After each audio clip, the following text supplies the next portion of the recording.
Hello, welcome back in Nowadays. My name is Manjit and I'm full stack developer.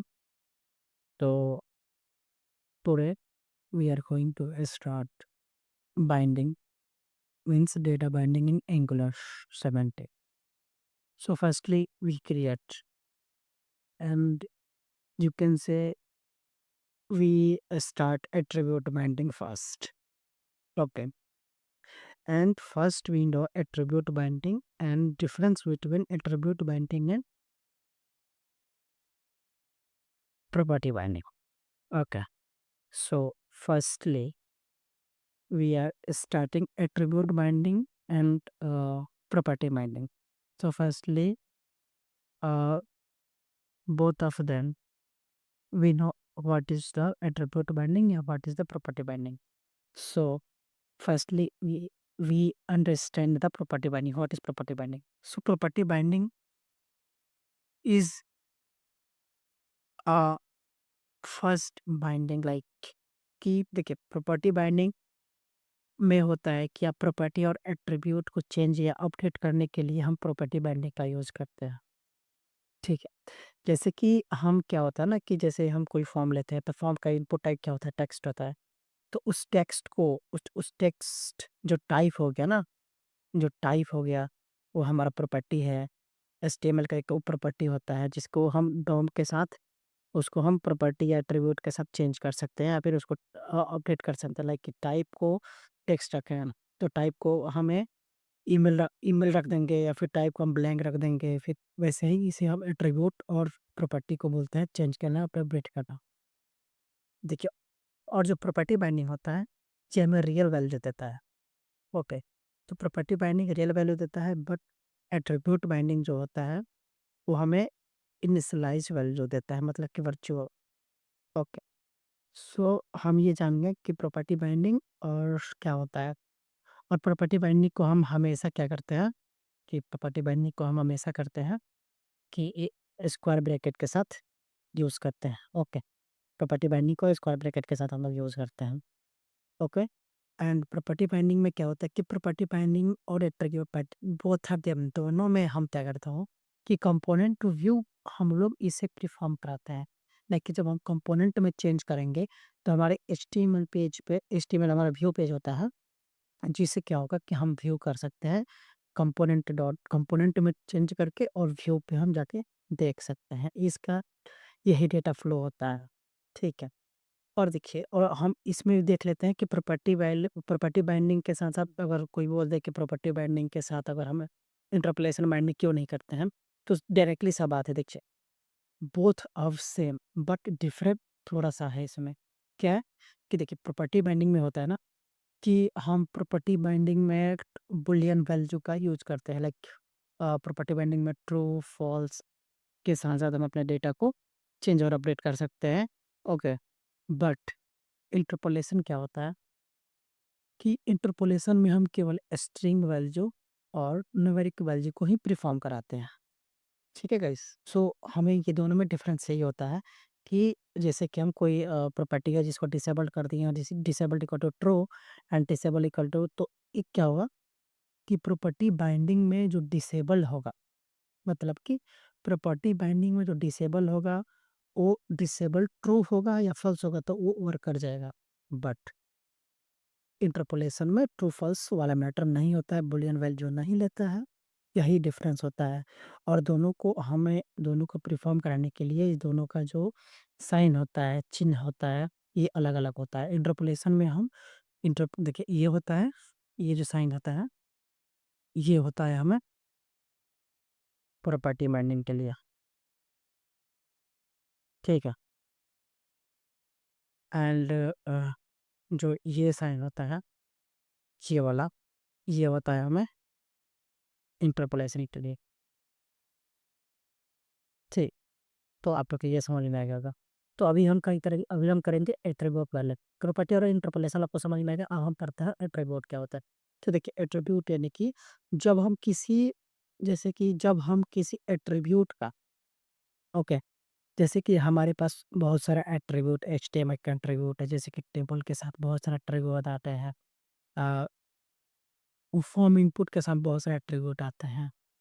जैसे type हो गया, रोज़ pen हो गया, close pen हो गया और ए टैग हो गया, ये सब हमारे एट्रिब्यूट हैं। आईएमजी, एसआरसी, ये सब एट्रिब्यूट होते हैं एचटीएमएल में। सो हमें देखिए, जब किसी एट्रिब्यूट का प्रॉपर्टी हम जनरेट नहीं मतलब जब नहीं कर पाते हैं, ठीक है? जैसे कि जब हमारे पास कोई एट्रिब्यूट है और उसका प्रॉपर्टी हम जनरेट नहीं कर रहा है। जैसे कि मान लीजिए कि हमारे पास अ इमेज के साथ-साथ उसका प्रॉपर्टी क्या होता है? एसआरसी होता है, ठीक है?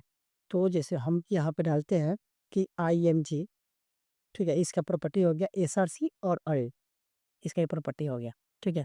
बट बहुत सारा ऐसा हमारे पास प्रॉपर्टी एट्रिब्यूट होते हैं, मतलब कि बहुत सारे ऐसे हमारे पास ये और ये आईएमजी एट्रिब्यूट हो गया, ठीक है? आप लोग समझ में आ रहा है?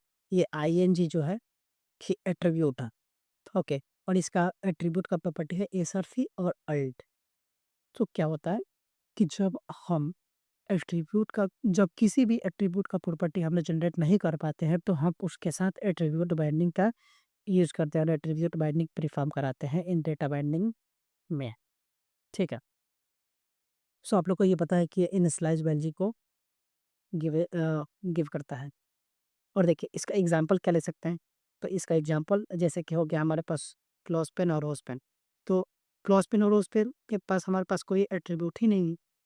जैसे कि हमारे पास तो ये आईएमजी जो है हमारा ये एट्रिब्यूट है, इसका जो प्रॉपर्टी है ये सब हो गया, ठीक है? बट क्या है ई क्लोज़ टैब, यहाँ पे देखिए क्लोज़पेन के साथ कोई हमारा एट्रिब्यूट ऐसा नहीं आ रहा है, ठीक है? इसका कोई एट्रिब्यूट, इसका प्रॉपर्टी कोई नहीं होता है। ये भी एक एट्रिब्यूट है बट इसका कोई प्रॉपर्टी नहीं होता है। और रोज़ पेन का भी कोई प्रॉपर्टी एट्रिब्यूट नहीं होता है। ये यहाँ पे नहीं दिखा। इसका भी कोई हमारे पास एट्रिब्यूट पहले नहीं होता, ठीक है? तो इस दोनों को परफ़ॉर्म हम बट ये दोनों को परफ़ॉर्म कहाँ करते हैं? ये दोनों को परफ़ॉर्म करते हैं जैसे कि टेबल, जैसे कि हमारा कोई टेबल है तो टेबल टेबल के कॉलम को मर्ज करने के लिए हम क्या करते हैं? क्लोज़ पेन का यूज़ करते हैं और टेबल के रोज़ को मर्ज करने के लिए हम रोज़ पेन का यूज़ करते हैं। तो देखिए आइए यहाँ अपना स्टार्ट करते हैं कि क्या हम यहाँ पे एट्रीब्यूट बाइंडिंग के साथ-साथ हम इसको परफ़ॉर्म कराएँगे, ठीक है? और कैसे इसका एग्ज़ाम्पल होता है ये भी देखेंगे, ठीक है? सो चलिए स्टार्ट करते हैं अपने कोड प्रोग्राम में आते हैं। सबको मैं रिमूव करता हूँ, यहाँ पे इधर हमारा लाइव सर्वर चल रहा है और हम चलते हैं अपने कोड कोड एडिटर की तरफ। तो आप लोग एट्रीब्यूट बाइंडिंग, प्रॉपर्टी और इंटरपोलेशन तीनों समझ में आ गया कि तीनों में डिफरेंस क्या होता है और तीनों को क्यों यूज़ करते हैं। तो हम एक-एक करके सबका एग्ज़ाम्पल लेके समझेंगे कि क्या होता है। सबसे पहले आपको क्या करना है, एक एनजी इन्वेस्टर के साथ आपको एक प्रोजेक्ट बना लेना है, ठीक है? आपको एक प्रोजेक्ट बना लेना है और बनाने के बाद सॉरी और ये प्रोजेक्ट बनाने के बाद क्या करना है आपको कि हमें आईएनजी जैसे कि ऐप फ़ोल्डर के अंदर हमारा जो ऐप कंपोनेंट होता है, इस कंपोनेंट के एचटीएमएल में आ जाना है और इसके यहाँ पे बहुत सारा जो डेटा होता है उसको कंट्रोल करके इसको क्लियर कर देना है। अब देखिए यहाँ का मैं क्या करूँगा, क्लियर करूँगा,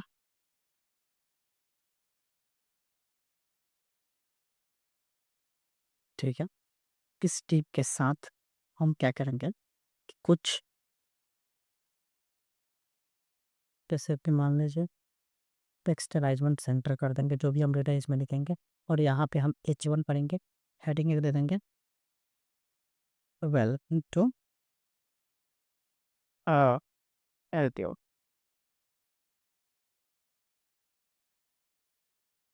यूनिवर्स, ठीक ठीक है, वेलकम टू एलटीओ यूनिवर्सिटी, यहाँ पे हम आ गए,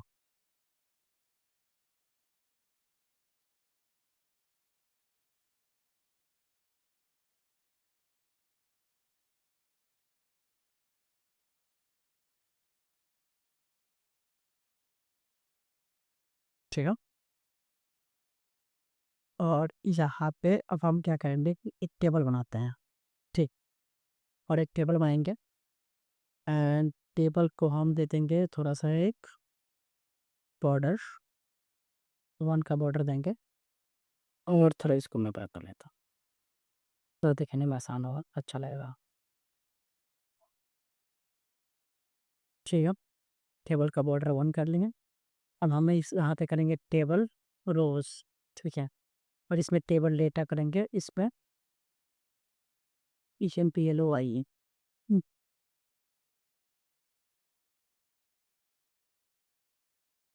यहाँ पे टेबल डेटा में हम करेंगे डिटेल्स, डिटेल्स,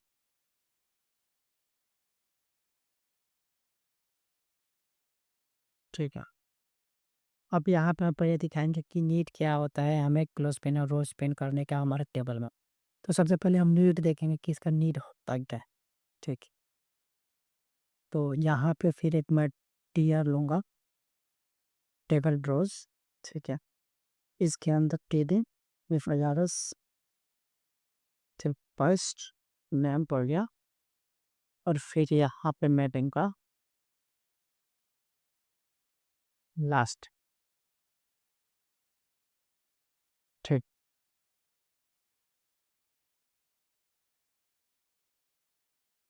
यहाँ पे अंदर दूँगा मंजीत,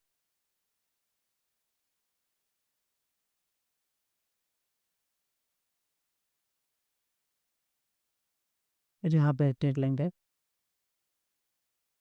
टीडी लेंगे,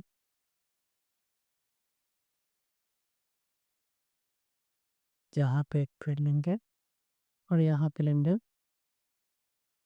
लास्ट, लास्ट नेम और यहाँ पे टीडी में हम कर देंगे मंजीत सिंह। यहाँ पे भी हम करते हैं, फिर हम एक टीआर लेके उम, जहाँ पे हम टीडी में लेंगे जेंडर, फिर टीडी लेंगे और मेल कर देंगे, तो मतलब मेल हो जाएगा, ठीक है? यहाँ पे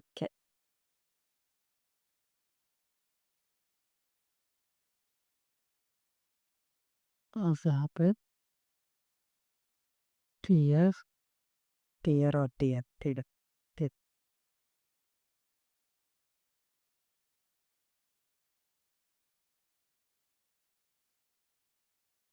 हुँ, स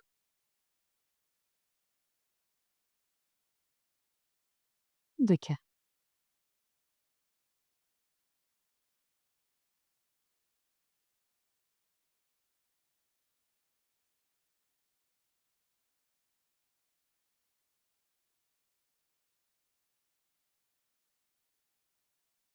देखिए तो यहाँ पे क्या होगा कि हमारा जो यहाँ पे ये हेडर है, ठीक है? तो यहाँ पे एक ही कॉलम में रखने से कोई फ़ायदा है नहीं। मतलब कि हमारा जो टेबल है, चीन गलत आया है, ठीक है? ठीक ठीक है, यहाँ पे 2 कॉलम है ना, तो हम कॉल्स पे मतलब कि कॉलम को साथ देखिए, अब हमें क्या करना है कि यहाँ पे हमें जो अ, जहाँ पे क्या करना है हमें, देखिए यहाँ पे ये दोनों एक साथ में मतलब कि एम्प्लॉयी डिटेल्स मतलब ये सारे डिटेल्स होते हैं ना एम्प्लॉयी के, जैसे कि first name Manjeet, last name Singh और जेंडर में। तो एम्प्लॉयी डिटेल्स सिर्फ एक ही हमें कॉलम में आ रहा है, ठीक है? ये एक ही कॉलम में आ रहा है।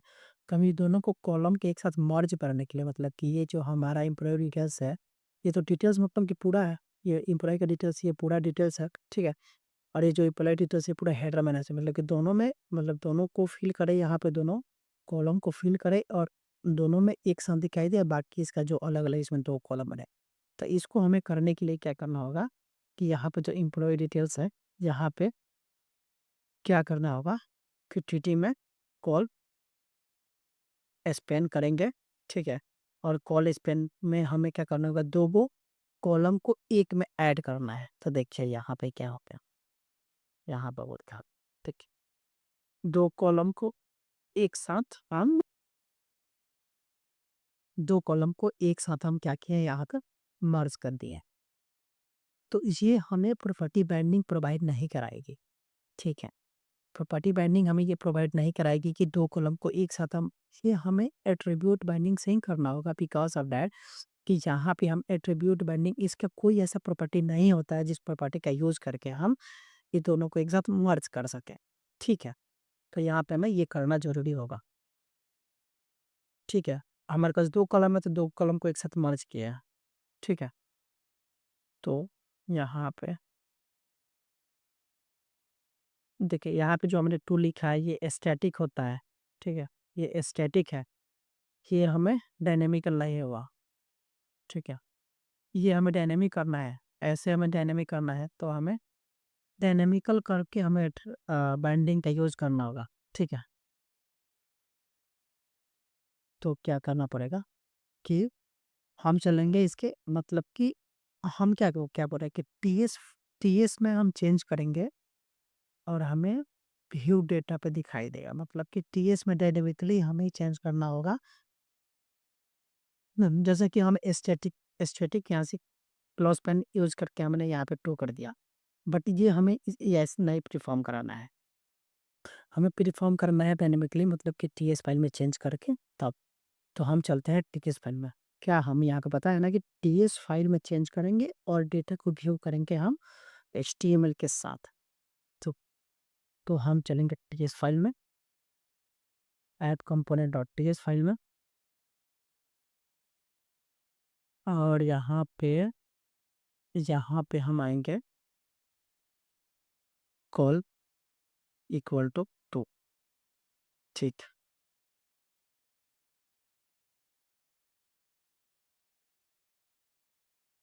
एट्रीब्यूट बाइंडिंग होगा कंपोनेंट टू व्यू। ठीक है। और यहाँ पे हम सीधे लिखेंगे कॉलम मतलब कि इस कॉलम को कॉपी करेंगे, कंपोनेंट टू व्यू करना है और यहाँ पे सीधे हम इसको हटा के यहाँ पे सीधे कॉलम लिखेंगे।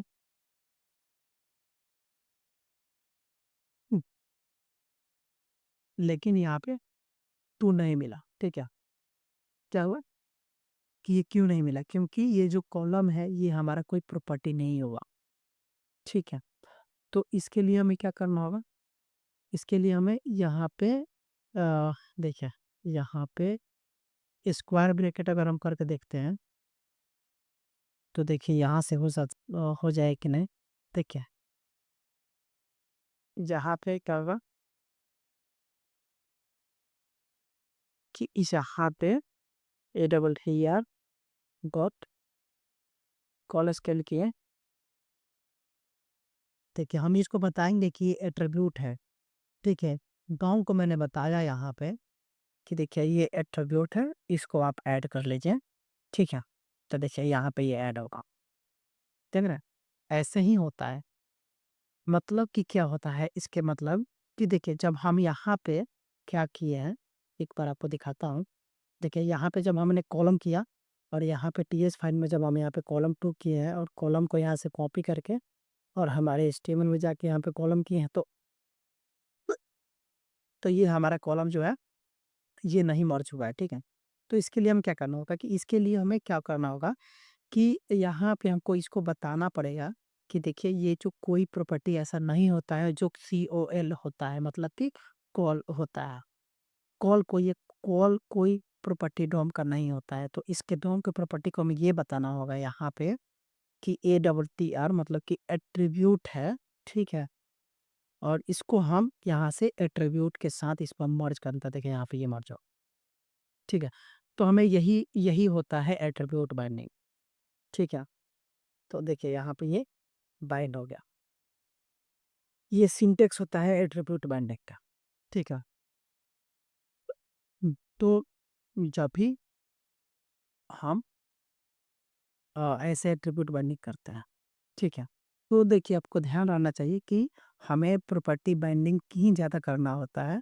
उसी को ज़्यादा करने से बहुत बेटर होता है क्योंकि हमें एट्रीब्यूट बाइंडिंग 2-3 जगह ज़रूरी होती है तो इसको ज़्यादा हम लोग नहीं लेते हैं। सो बस आज के लिए इतना ही गाइस और एट्रीब्यूट बाइंडिंग आई होप कि आपको समझ में आया होगा। तो फिर मिलते हैं नेक्स्ट वीडियो में यानी कि प्रॉपर्टी बाइंडिंग को लेकर मैं आऊँगा। सो बस आज के लिए इतना ही और मिलते हैं नेक्स्ट वीडियो में। So bye bye. I can subscribe my channel.